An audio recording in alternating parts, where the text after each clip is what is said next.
आगे बोले बोले बोले के जान कहाँ मनई नई कैसा लगे।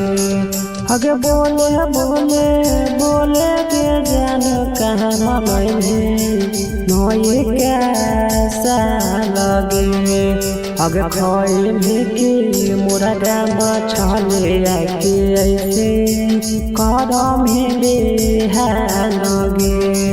आगे खोई के मुर्गा मछली आके ऐसे करम लगे। आगे बोले बोले बोले के जान कहाँ मनई नई कैसा लगे। आगे बोले बोले बोले के जान कहाँ मनई नई कैसा लगे। आगे खोई की मुर्गा मछली आके ऐसे करम लगे। आगे खोई की मुर्गा मछली आके ऐसे करम लगे।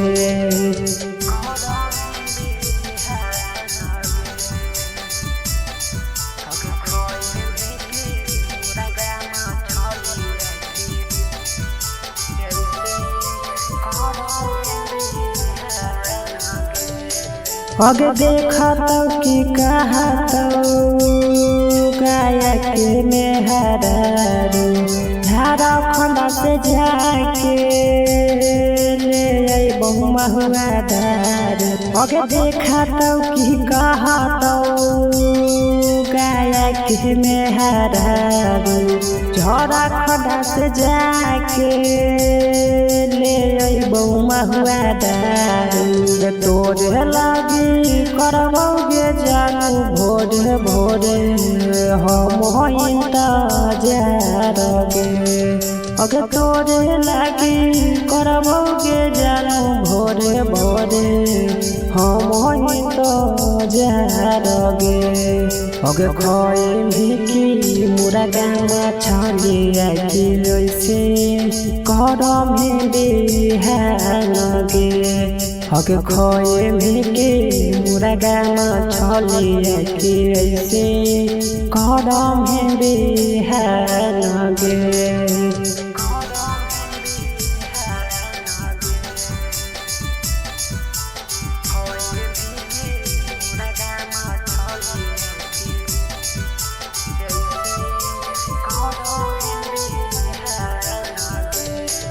आगे साल भर पयल के फट जनवरी ऊपर से लागो है उतर आज पड़े। आगे साल भर पयल के फट जनवरी ऊपर से लागो है उतर आज पड़े। आगे गौरव कहोगे जानो माई बाबू के लिए आशीर्वाद गे।